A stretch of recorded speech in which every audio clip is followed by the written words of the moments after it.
खैर प्यारे बच्चों, कैसे हैं आप सभी। उम्मीद है आप सभी स्वस्थ होंगे, खुश होंगे। जैसे कि आप देख सकते हैं, आज की हमारी वर्कशीट यानी कार्यपत्रिका है। कार्यपत्रिका संख्या 109 ए, हिंदी की कार्यपत्रिका कक्षा 5 के लिए यहाँ पर सेक्शन आएगा। आपका डेट है आज की 5 नवंबर 2021। पाठ्य पुस्तक का नाम रिमझिम और पाठ का नाम स्वामी की दादी। यहाँ पर आएगा विद्यार्थी यानी आपका नाम, यहाँ पर आपका के टीचर का नाम।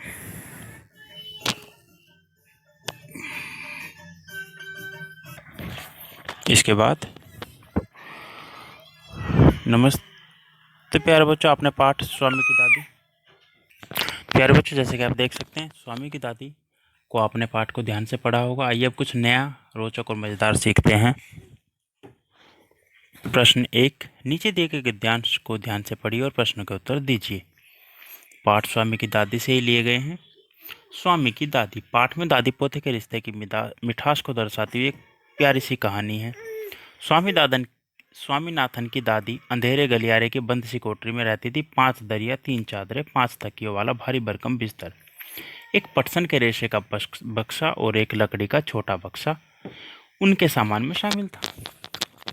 एक रात भोजन करने के बाद स्वामी अपनी दादी की गोद में लेटा हुआ बहुत प्रसन्न महसूस कर रहा था। उसने दादी को राजम और मणि के बीच पहली दुश्मनी और फिर दोस्ती की कहानी सुनाई। वह अपने दोस्त राजम से बहुत प्रभावित था। प्रश्न 1, पाठ स्वामी की दादी में क्या दर्शाया गया है? क्या दर्शाया गया है बच्चों? दादी पोते के रिश्ते की मिठास। इसके बाद स्वामी की दादी कहाँ रहती थी? एक छोटे से कमरे में रहती थी, बंद गलियारे के अंदर। स्वामीनाथन की दादी के सामान में क्या शामिल था? एक बिस्तर, एक पटसन के रेशे का बक्सा और एक लकड़ी का छोटा बक्सा। उस रात को भोजन के बाद स्वामी ने दादी के साथ क्या किया? वो उनकी गोद में लेट गया और बहुत प्रसन्न महसूस कर रहा था। उसके बाद उसने उन्हें पहले राजम और मणि के बीच दुश्मनी और फिर दोस्ती की कहानी सुनाई। स्वामी अपने किस दोस्त से प्रभावित था? स्वामी राजम से प्रभावित था। आगे इसके बाद है आओ बातचीत करें। जैसे कि आप देख सकते हैं, चित्र में दिखाया गया है। प्यारे बच्चों, साथ दिए गए चित्र को ध्यान से देखिए। आपको क्या लगता है कि चित्र में दिख रहे बच्चे क्या बात कर रहे होंगे? अनुमान लगाकर उनके संवाद यानी बातचीत को ऊंची आवाज़ में बोलिए और अपनी कॉपी में लिखिए। अभिभावकों के लिए सुझाव है, बच्चों को अपने दादा दादी के साथ समय बिताने और उनसे कहानी सुनने के लिए प्रेरित कीजिए।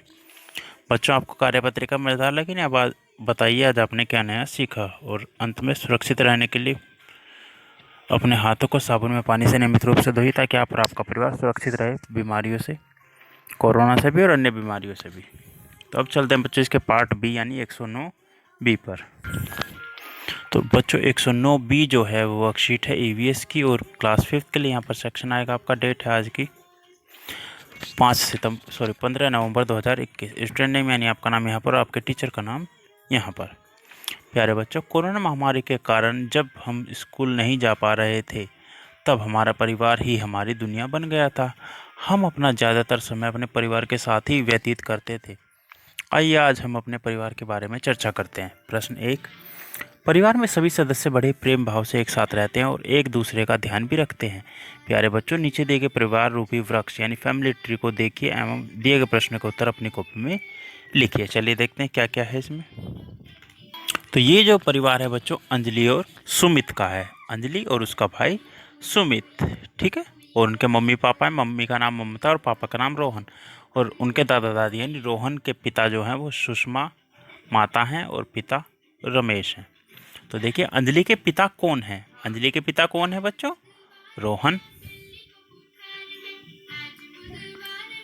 सुमित की दादी कौन है? सुमित और अंजलि दोनों भाई हैं तो दोनों की सेम होगी। सुमित की दादी है सुषमा।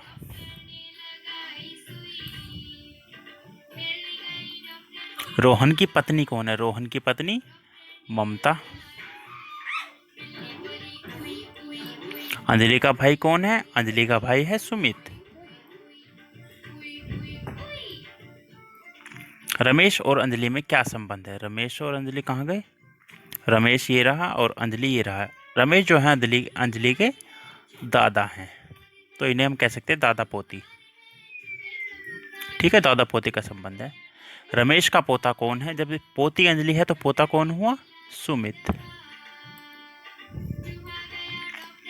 ममता का पुत्र कौन है? ममता का पुत्र भी सुमित है। अंजलि के दादा कौन है? जब सुमित के दादा, अभी बताया था दादा पोती का संबंध है रमेश और अंजलि में, तो अंजलि के दादा कौन हुए? रमेश। इसके बाद रोहन के पिताजी कौन है? रोहन के पिताजी भी रमेश हैं। तो ये था हमारा फैमिली ट्री पूरा। आप अगर बच्चे चाहें तो आप भी इसी तरह से अपना एक फैमिली ट्री बना सकते हैं जिसमें सभी रिश्तेदारों के ऐसे नाम हो। देखिए, जो सबसे छोटे हैं उनके नाम सबके एक साथ भाई बहन के, फिर उनके मम्मी पापा के, अगर उनके साथ कोई भाई भी है तो उसे भी आप साथ में जोड़ सकते हैं, भाई लिखकर रास्ते में बीच में रिश्ते का नाम, और फिर उनके मम्मी पापा यानी आपके दादा दादी। प्रश्न 2 बच्चों, आपके और आपके परिवार से संबंधित कुछ प्रश्न नीचे दिए गए, इनके उत्तर अपनी कॉपी में लिखिए। चलिए देखते हैं आपके लिए क्या क्या प्रश्न है। तो ये है बच्चों आपके प्रश्न। प्रश्न 1, क्या आप में और आपके परिवार के किसी सदस्य में शारीरिक समानता है? यदि हाँ तो इसके साथ। जैसे मेरी लंबाई मेरी किसके जैसी, यानी आपकी लंबाई किसके बराबर है, उसका नाम आप यहाँ पर लिख देंगे अगर है तो, वरना इसे खाली छोड़ देंगे। मेरी नाक किसके जैसी है, अगर आपको पता है। मेरी आँख किसके जैसी है, मेरे बाल किसके जैसे हैं। प्रश्न 2, रविवार के दिन आप अपने परिवार के साथ किस प्रकार समय व्यतीत करते हैं? देखिए, आज रविवार था तो आपने यानी कल रविवार था तो आपने कैसा समय व्यतीत किया, इस बारे में आप बता सकते हैं यहाँ पर। नंबर 3, आपका गृह कार्य करने में आपकी सहायता कौन करता है और कैसे करता है? आप अपने परिवार के सदस्यों की मदद किस प्रकार करते हैं, यानी कुछ घर पे काम करवाते भी हैं, नहीं करवाते? क्या आपके भाई बहन हैं? अगर हाँ तो कितने, यानी कितने भाई हैं और कितने बहन हैं? इसके बाद एक्टिविटी है, अपनी कॉपी में अपने परिवार के सदस्य के बारे में जानकारी, जैसे परिवार के सदस्यों के नाम, उनकी आयु और उनके किन्हीं 2 मित्रों के नाम। इसके बाद अभिभावकों के लिए अपने बचपन से संबंधित अनुभव अपने बच्चों के साथ साझा करें। तो आज की वर्कशीट में बच्चों इतना ही। मिलते हैं कल नई वीडियो नई वर्कशीट के साथ। तब तक अपना ध्यान रखिए और सार्वजनिक जगह पर जाते समय कोरोना नियमों का पालन कीजिए, मास्क पहनिए और उचित दूरी बनाए रखिए ताकि आप और आपका परिवार सुरक्षित रहे। चलिए बच्चों, मिलते हैं कल नई वीडियो नई वर्कशीट के साथ। धन्यवाद।